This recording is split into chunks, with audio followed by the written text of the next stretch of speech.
Bismillahirrahmanirrahim. Now we'll start fuel cell fundamentals and technology. In this course, these were the further topics. What is meant by fuel cell, types of fuel cell, efficiency of fuel cell, Nernst equation analysis, polarization curve and losses, cell and stack structure and stack technology, reforming of fuel cell, and finally fuel cell challenges.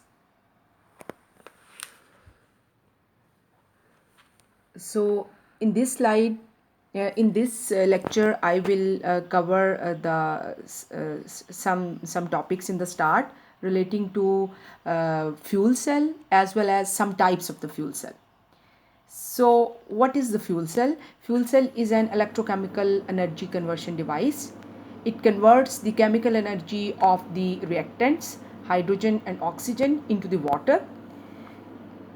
So ultimate byproduct in this chemical reaction is water. Chemicals constantly flow into the cell, so it never goes dead. As long as there is a flow of chemicals into the cell, the electricity flows out of the cell. So the chemical reaction going to take place in this fuel cell is that hydrogen and oxygen combine together, and in the presence of catalyst they form water and heat. So ultimately we can say that fuel cells are electrochemical devices that convert the chemical energy of reaction directly into the electrical energy. So this is the construction of the fuel cell, that on the proton exchange. Hydrogen is provided on the anode side. So hydrogen from on this side, anode side, in the presence of catalyst, it decompose into hydrogen ion and oxygen. So this process is known as oxidation, and electron is moving from the outer circuit and reaching the cathode side, and hydrogen ion is passing through the proton exchange membrane or the electrolyte between the two electrodes. On the cathode side, oxygen is provided. So here oxygen combined with the hydrogen ion passing through the electrolyte, and with the electron, oxygen plus hydrogen ion and electron, and they form water, and this process is known as reduction.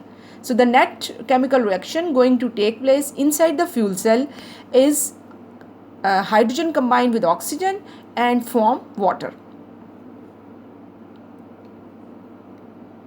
So fuel and oxidant for the fuel cell. In case of fuel cell, fuel is hydrogen and oxidant is oxygen.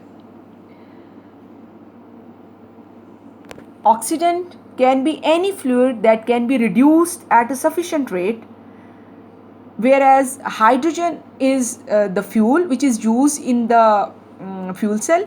This hydrogen can be used in the pure form, as well as it can be obtained from any other material from where hydrogen can be reformed.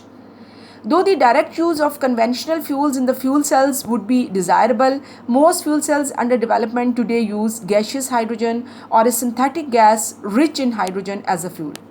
Hydrogen has a high reactivity for anode reaction and can be produced chemically from a wide range of fossil and renewable fuels, as well as via electrolysis. For similar practical reasons, the most common oxidant is gaseous oxygen, which is readily available from air. Now, there are many different types of fuel cells. Fuel cell can be categorized in different types, and these types depend upon different types of electrolytes used in them, as well as their operating temperatures.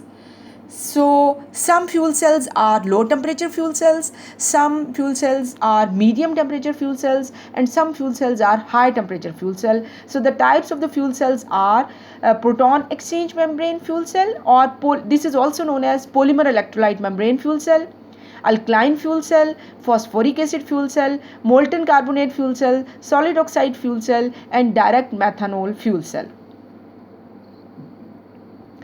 This figure shows the operation of different fuel cell at different temperatures. So for polymer electrolyte membrane fuel cell, hydrogen is used on the anode side, is provided on the anode side, oxygen on the cathode side, and water is formed on the cathode side.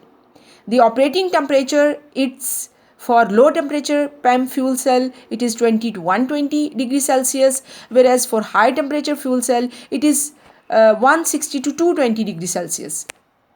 Then for alkaline fuel cell, it is operated between 60 to 120 degrees Celsius. Similarly, hydrogen is provided on the anode side, oxygen on the cathode side, and hydroxyline is passing through the electrolyte. In case of PEM fuel cell, hydrogen ion is passing through the electrolyte. Then there is the phosphoric acid fuel cell. Hydrogen is provided on the anode side, and operating temperature is 20 to 120 degrees Celsius and 160 to 220 degrees Celsius, and the hydrogen ion is passing through the electrolyte. Then molten carbonate fuel cell and solid oxide fuel cell, they are high temperature fuel cell, they are operating at above 600 degrees Celsius. So till now I stop here, and then the detail of these types I will discuss in the next lecture. Okay, Allah Hafiz.